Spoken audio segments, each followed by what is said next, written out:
A single rare occurrence is noteworthy. Many rare occurrences are extraordinary. And we see many rare occurrences in our inauguration analysis today. Starting off, this election, the 1976 US election, marked the first time an incumbent president had been defeated since 1932. And in fact, the very first inauguration analysis that we did in this series was the person who defeated that incumbent, FDR. Secondly, this was a rare election victory for the Democrats. In fact, between the elections of 1964 and 1992, this was the only election that the Democrats won. And in fact, 4 years later, they'll be out of office again and the Republicans will be back in. And this election probably marks a referendum on Watergate. And that makes it somewhat of an anomaly. If the Watergate scandal hadn't happened, you might wonder whether there would have been an incumbent defeat, whether there would have been a Democrat victory. So let's look at the incumbent who was defeated first of all and understand some of the context around this election. 2 years previously, Richard Nixon resigns in the face of the Watergate scandal. His vice president, Gerald Ford, then steps up to take the presidency, and Ford has a rough time of it in the couple of years leading up to the election. First of all, he's in charge of a poor economy. There's also the South Vietnam War still raging. And then he's trying to distance himself from the Watergate scandal, and he makes a very unpopular decision. He decides to pardon Richard Nixon for any crimes he committed during his time as president. And this really makes his efforts to distance himself from Watergate look very half-hearted. Into this mix, we have a challenger. And it's not just from the other party. There's actually a challenger from within the Republican Party. Now, every time there's an election, every time an incumbent president is running, there usually is a challenger. But it's usually a very outside, non-realistic candidate who's just looking for 5 minutes of fame. But in this election, there's a very serious challenge posed to the Republican nomination by Ronald Reagan. We'll be hearing from him a little bit later on. Now, ultimately, Ford manages to win the contest and gain the nomination, but it's a much closer thing than it normally would be. So even from within his own house and his own party, Ford is facing some real challenges in terms of staying on as president after this election. Opposite him comes Jimmy Carter. Now, Jimmy Carter is a really unknown figure. Outside of his home state of Georgia, people haven't really heard of him. And there's lots of more established names in the Democrat Party that run in this election. But Jimmy Carter taps into that zeitgeist of the Watergate scandal, and he positions himself as a reformer. He positions himself as an anti-establishment candidate. And ultimately, that's the wave that he rides that takes him past his opposition in the Democratic Party, and he secures the nomination. And that's ultimately what then takes him into the White House as well. And it's some of this reforming, anti-establishment themes that we will see in his inauguration speech today. Before we look into this, doing my little legal disclaimer first of all, the footage today is provided by CBS. I do not claim ownership of the footage, and the use of this footage is for informational and educational purposes only. With the disclaimer out of the way, let's look at Jimmy Carter's speech, what he's doing well, and what he could have improved that maybe, possibly, might have secured him a future 4 years in the next election. I want to thank my predecessor for all he has done to heal our land.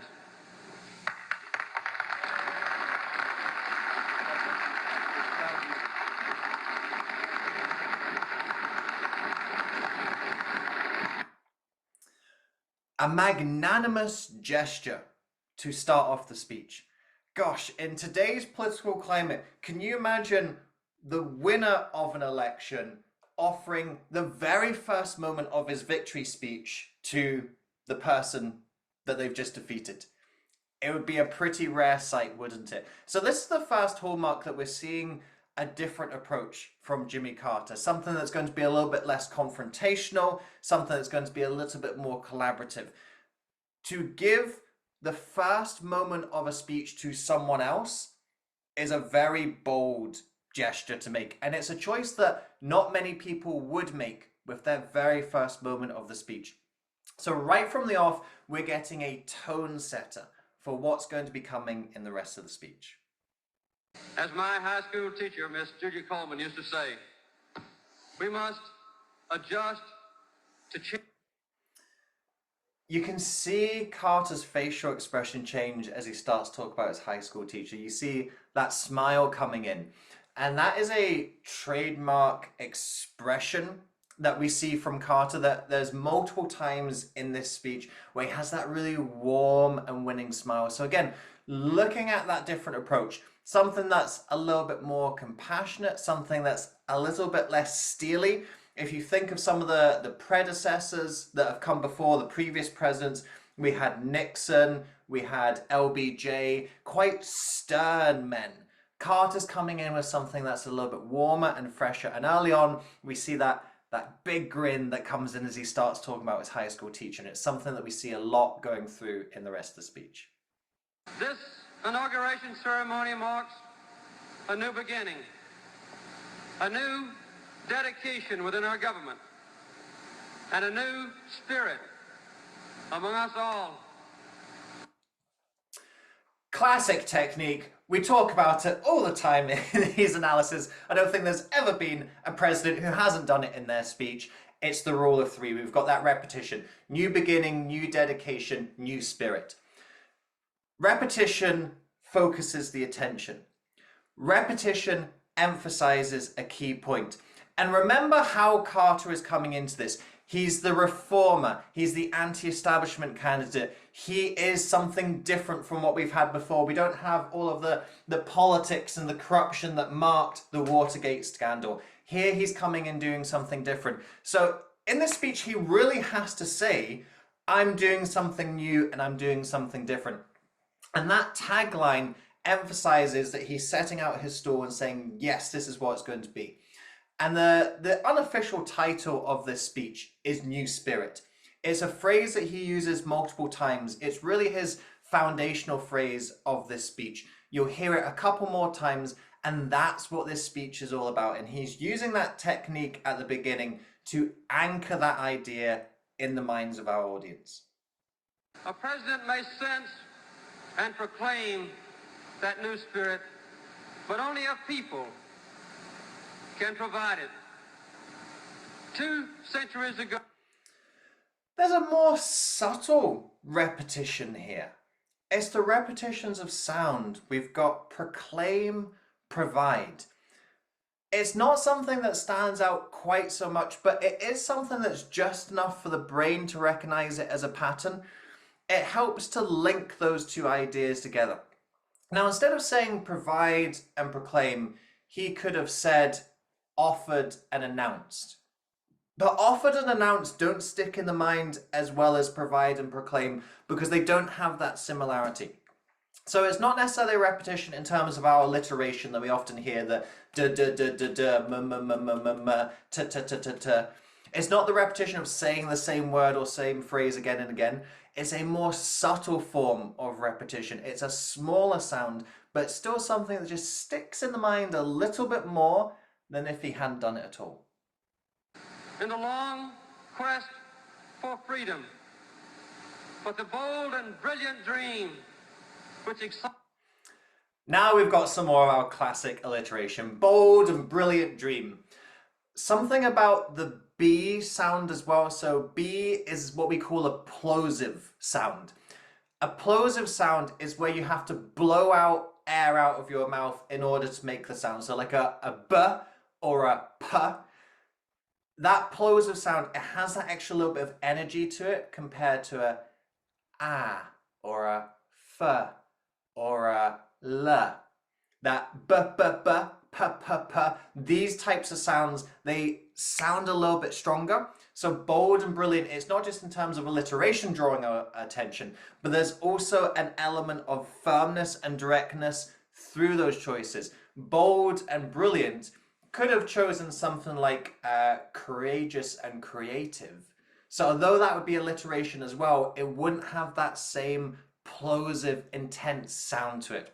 Again, drawing our attention to that important point and helping us to focus on it. But rather urge a fresh faith in the old dream. Carter needs to balance what he's doing. He is coming in as the reformer, that anti-establishment candidate, but he's not coming in as an anarchist. He can't just say, everything that we know about America doesn't work today, because that won't resonate with most people. What Carter's trying to balance here is the old world, new world dynamic. And it's something we talk about a lot in these speeches, that all presidents are trying to highlight what we've had before and what's going to improve in the future. Now, Carter's not saying the way we're going to improve in the future is completely scrub out what is coming before. He says we just need to make a different link and we need to choose a different path. And this phrase,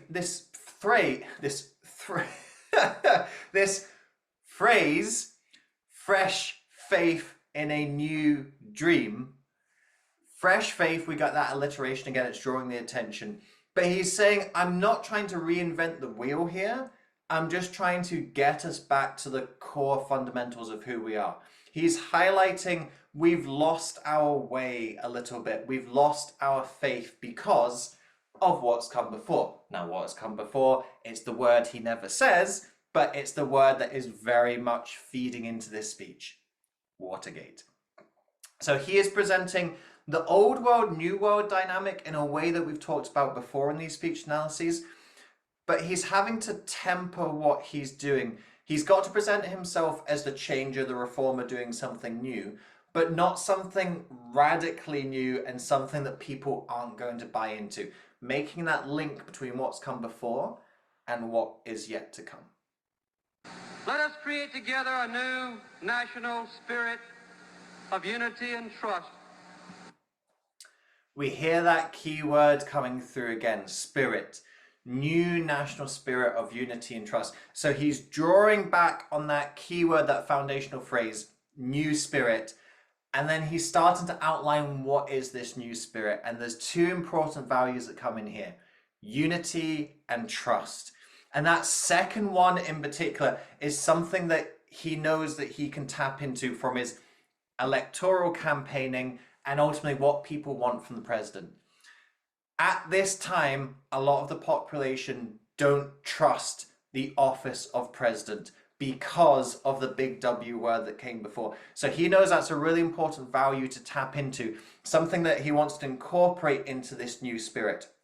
So now he's starting to outline, okay, look, we're not deviating from the past here. We are evolving and refreshing what we used to have in the past. So he's using his foundational phrase, he's tapping into those key values, and he's starting to outline and describe what this is going to look like in the years to come. Let us learn together and laugh together and work together. Seeing that winning smile coming through, and it looks like something joyous. Living together is something that's going to bring us joy. Laughing together, we're going to have joy. Learning together, we're going to have joy. So again, we've got that repetition, the la la la la. But I think what really sells this line is Carter is embodying the spirit and emotion of that line.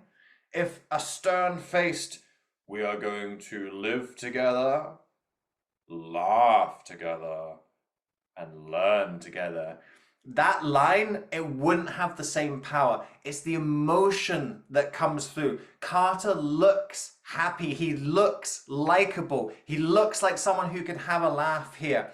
And it's something that, again, it's adding that warmth. It's adding something different to what's come before. We've talked about that winning smile a little bit earlier in this analysis. And that, I think, is a fantastic moment that really embodies this as well. Let our recent mistakes bring a resurgent commitment to the basic principles of our nation. Old world, new world again. We are going to change what has happened in the past. Recent mistakes. Again, that word that is not being said but feeds into all components of this speech. So recent mistakes is the old world. We're not going to have the corruption. We're not going to have the scandal. We are going to go back to the time before that, where we had those values, we had those ideas, and that is going to be the foundation of what we do in the future. We're going to learn from this deviation. We're going to learn from falling off the path and getting lost, and we're going to get back on track, and we're going to keep on moving forward into that new world dynamic. So again, we're getting that old world, new world painting here, and that tighter and more direct acknowledgement of exactly what that old world was and looked like, and also that recommitment and that refocusing on the new world to come. Our government must at the same time be both competent and compassionate. We've got that subtle repetition coming through again there. Remember we had that provide, proclaim? Well, here we've also got it on competent, compassionate. So that repetition of sound again draws the attention. What's also happening here is we're getting presented with the dichotomy or paradox. The idea that you can only choose one or the other. You've either got to be cold and competent, or compassionate and useless or weak. And what Carter is saying here is like, no, we can do things differently.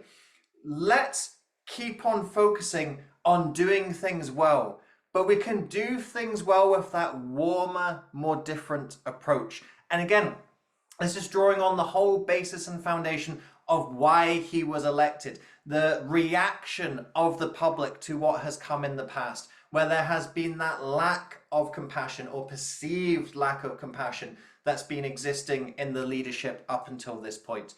So this is a really important line. There's a nice little technique that's coming through in terms of the repetition of sound, but what's really coming through is Carter outlining his stool and saying, I believe we can have our cake and eat it. I don't believe this has to be a choice between one or the other. There is a middle road, there is a new way, and that's the way we're going to take. And we are now struggling to enhance equality of opportunity. Our commitment to human rights must be absolute. Our laws fair, our natural beauty preserved. The powerful must not persecute. We have a rule of three there. We have three things: our. So Carter is drawing attention to, okay, here are the important things we're going to be looking at. We're going to be looking at our laws. We're going to be looking at our environment.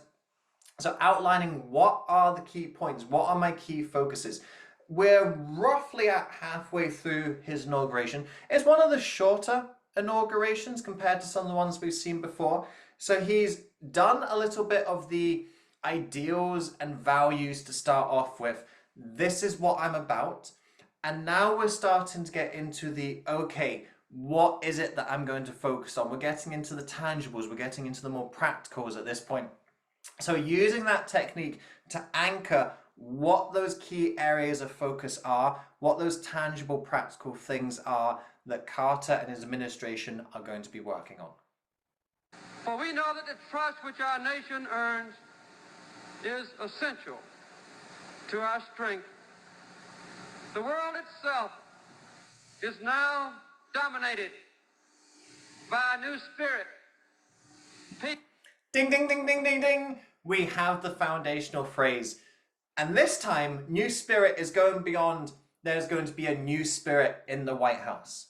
It's going beyond there's going to be a new spirit in the United States. It is now there is going to be a new spirit in the world. So we've got the small to big, the big picture in the small. So Carter has been building up the new spirit, the new spirit, the new spirit. and using that foundational phrase to anchor. If you imagine this speech being like a funnel, Carter really started this speech focusing on the presidency. And that's because the office of president has been particularly marred, and it's something that people have a lot of focus on because of Watergate. I don't know how many times I'm going to say Watergate in this analysis. Take a shot every time I say Watergate in this analysis. A new party game. So he starts off small about how the presidency is going to be different because that's what's really in people's minds. But it's not just about the presidency. He has to talk about how the country is going to be different. And it's not just about the country. He has to talk about how the world is going to be different and the role of the United States in that world. So if you imagine the funnel getting larger and larger, and the through line of the funnel is new spirit. So he's showing how this new spirit, this idea, grows and expands across everything that he needs to be concerned about in his time as president. And we will fight our wars against poverty, ignorance, and injustice.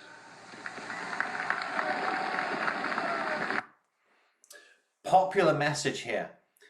Carter recognizes a popular message, hears the applause, and lets that sit. We'll come back to that a little bit later. We're at 9 minutes 50 in this.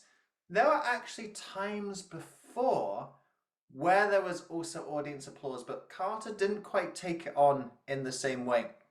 I'll come back to that in the second portion of this analysis video, but focusing first on this line. One of the things that has come through in most of these inauguration speeches that we've covered is the concept of war. We had World War II, or the spectre of World War II in Truman's speech and probably in Eisenhower's speech as well.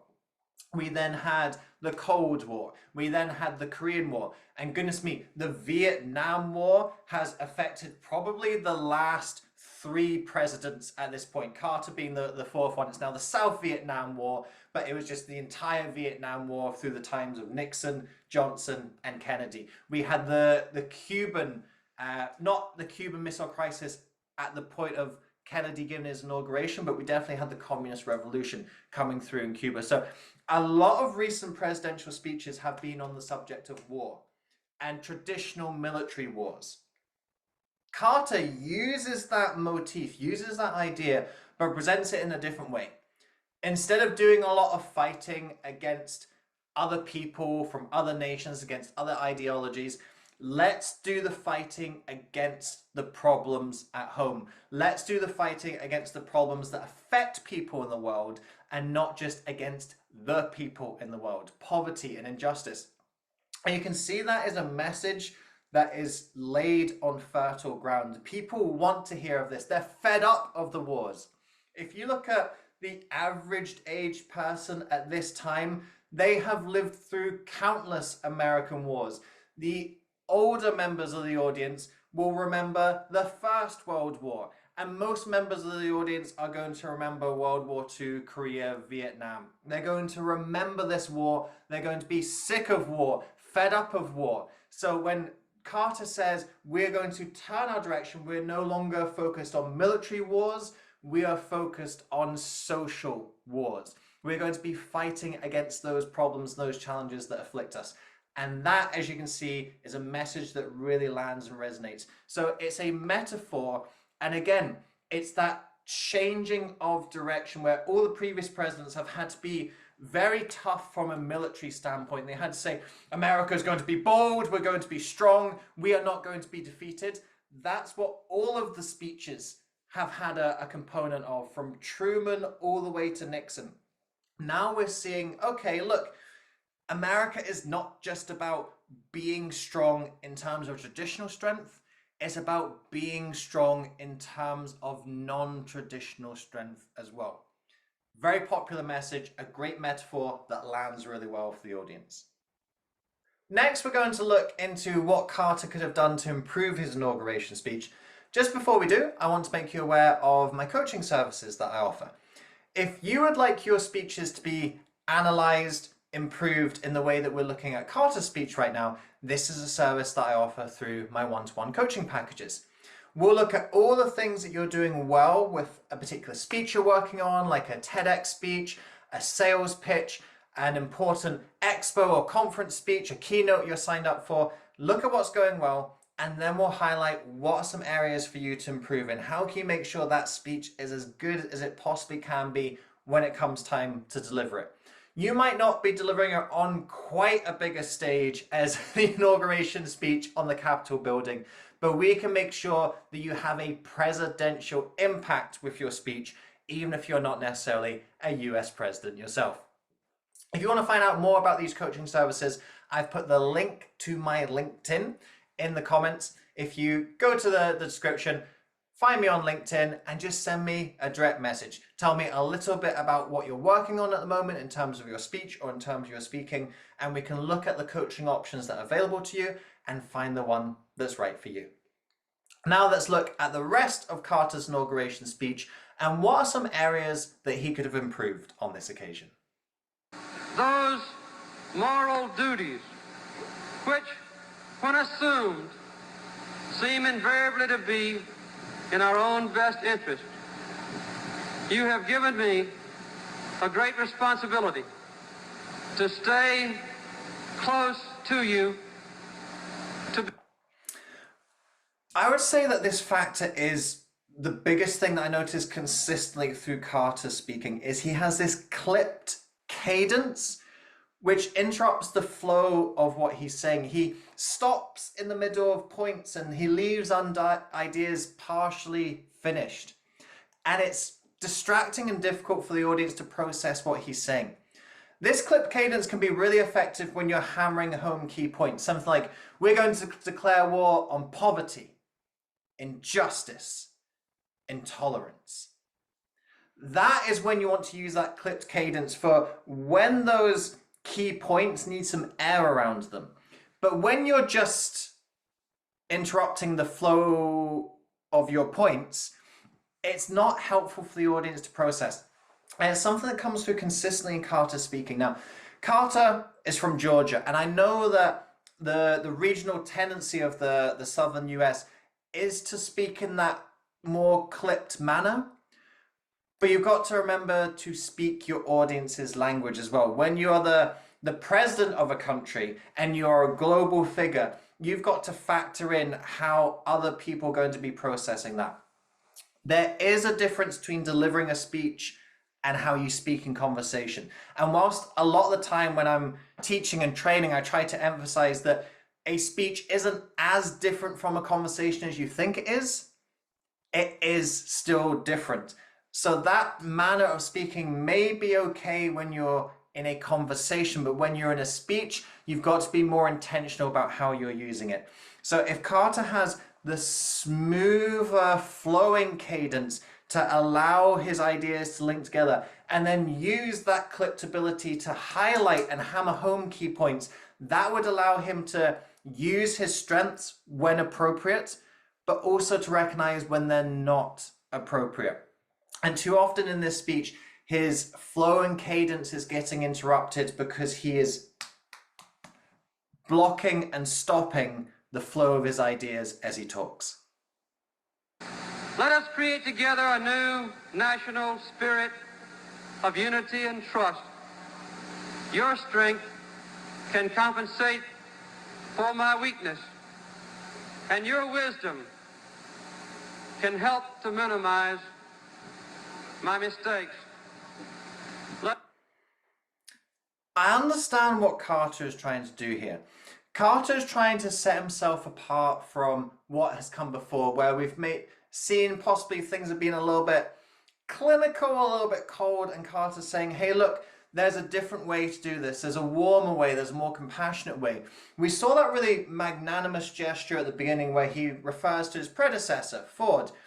And that is an example of he is using his moment in the limelight to put the spotlight on someone else. So there is an element of humility that's coming through in Carter's speech.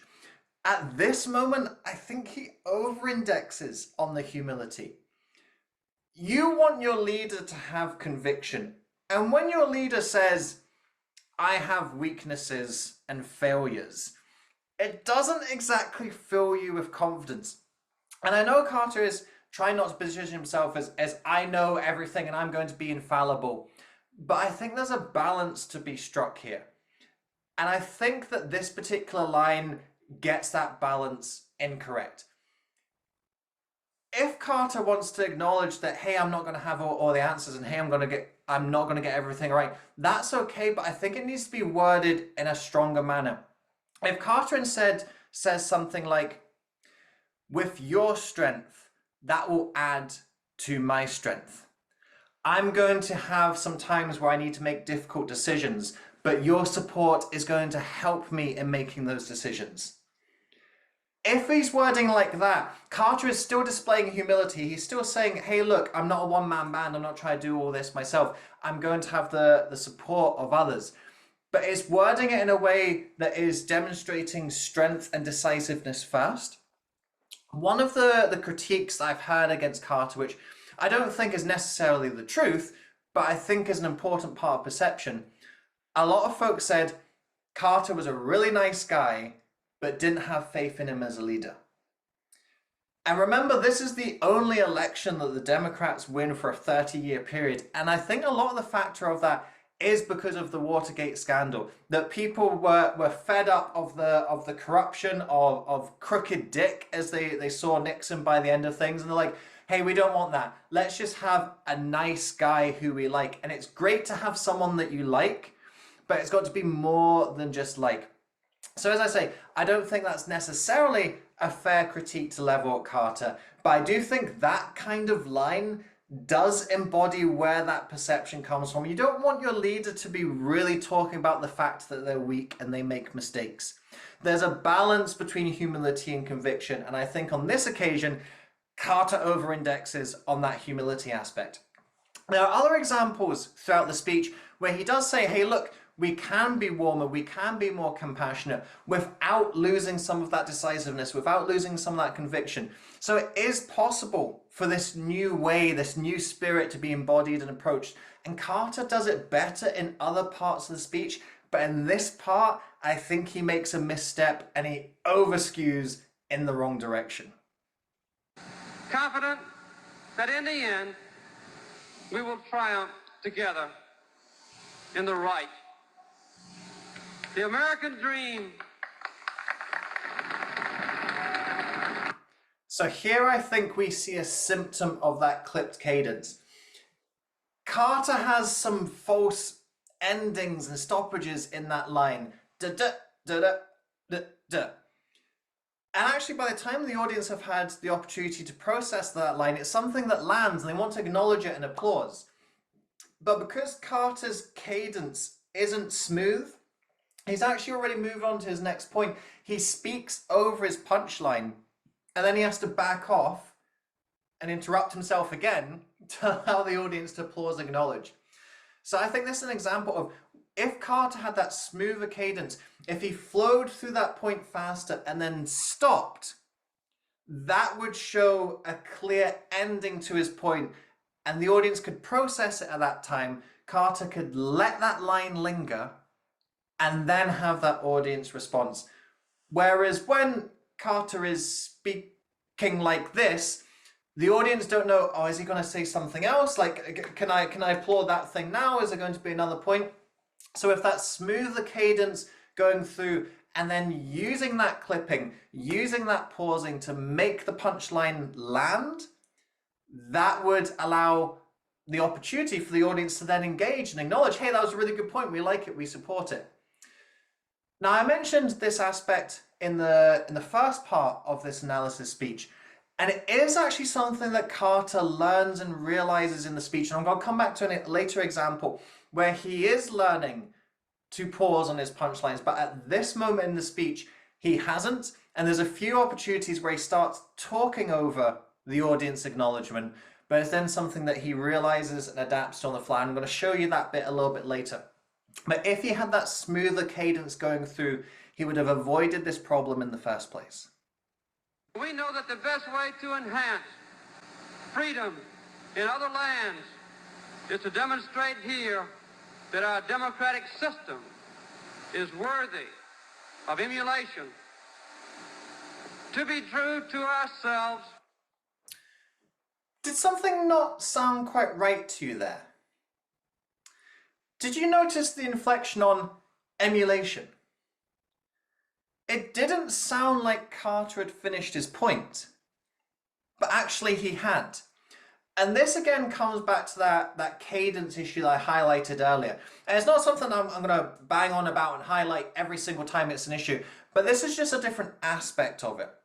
Now, when you speak in this clipped manner, when the inflection is incorrect, the audience actually don't realize you've finished a point. So when Carter says that our system is worthy of emulation, it sounds like he's going to say something like, our system is worthy of emulation, admiration, and adoption. It sounds like he's starting a list because that inflection sounds like a comma.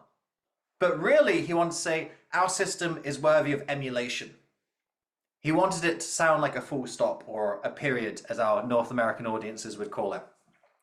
So this is just another example I wanted to highlight of why this clipped cadence can interrupt the flow of your speech, and it can make it harder for the audience to process what's going on. If they don't know a point is finished, they don't know for themselves where to start drawing those lines and where to start putting pieces of information together. Your voice is your punctuation, because you aren't writing on a piece of paper. When someone reads a book, they can see comma, full stop, question mark, exclamation mark, semicolon, colon. That punctuation helps guide them in the information process when they are reading something. When you're speaking, you have to be the punctuation. You need to make it really clear about when you're asking a question, about when you're going to be starting a list of things, when you are making a bold point, and when you've just finished. Make sure that you use and identify your punctuation clearly when you're delivering your speeches. We are a proudly idealistic nation, but let no one confuse our idealism with weakness, because we are free. I think it's too easy to read into body language, and I think that there's a lot of BS out there on YouTube right here and in loads of other places that there are people who say that like there are these tells of body language, that you can tell what someone's thinking and feeling. And entire TV shows have been made on this basis of over-exaggerating body language tells. However, when I look at this, and when Carter says, not mistake our kindness for weakness, I want that statement to look and sound strong.